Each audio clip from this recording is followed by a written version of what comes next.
আসসালামু আলাইকুম সবাইকে। আজকে আমি আপনাদের দেখাবো আমার কলেজের ব্লগ। কলেজে গিয়ে কি কি করি এবং কি কি ঘটলো আমাদের সাথে, চলুন দেখা যাক। সকাল সকাল আমি চলে আসলাম গাবতলী উপজেলার সামনে। গাবতলী উপজেলার সামনে আমাদের কলেজের বাসটা রাখা হয়, এই জন্য এখানে চলে আসলাম। এরপর আমি বাসে উঠে পড়লাম, দেখলাম খুব বেশি ভিড় ছিল না। একটু পরেই বাস ছাড়া হলো এবং আমরা চলে গেলাম আমাদের কলেজের উদ্দেশ্যে। অনেকদিন হলো কলেজে যাওয়া হয় না, এই জন্য ভাবলাম আজকে কলেজে যাওয়া যাক।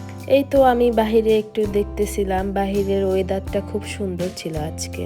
ওয়েদারটা উপভোগ করতে করতে আমি তো যাচ্ছিলাম। রাতে অনেক বৃষ্টি হওয়ার কারণে সকালের ওয়েদারটা ছিল ঠান্ডা ঠান্ডা।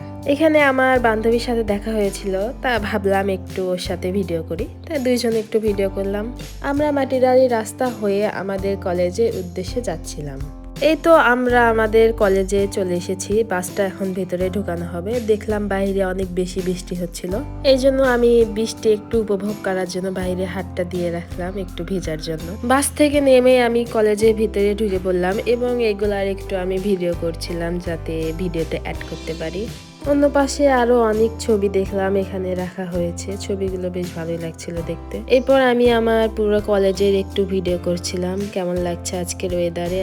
চলে গেলাম আমি আমার ডিপার্টমেন্টে এবং আমি ওপর থেকে একটু ভিডিও করছিলাম যে কেমন লাগে কলেজটা।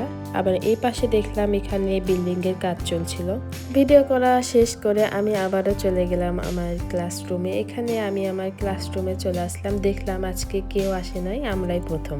তারপর আমার কয়েকটা ফ্রেন্ড চলে আসলো, ওদের সাথে আমি এখানে ভিডিও করছিলাম। আমার ভিডিও করা শেষ করে আমার ফ্রেন্ডের সাথে আমি এখানে ছাদে চলে আসলাম দেখার জন্য। ছাদে গিয়ে আমি একটু আমার ভিডিও করছিলাম। এই তো আমি ক্লাস করে বের হয়ে চলে আসলাম এবং আমি একটু ওর সাথে মজা করছিলাম। একটা ফুল পেয়েছিলাম, ফুলটা ছিল অনেক সুন্দর। এরপর আমি বাহিরে বের হয়ে আসলাম। আজকে হচ্ছিল ফাইনাল ইয়ারদের পরীক্ষা। কলেজের নামটা অবশ্যই কমেন্টে বলে যাবেন। ভিডিওটি কেমন লাগলো অবশ্যই কমেন্টে বলবেন। আল্লাহ হাফেজ সবাইকে।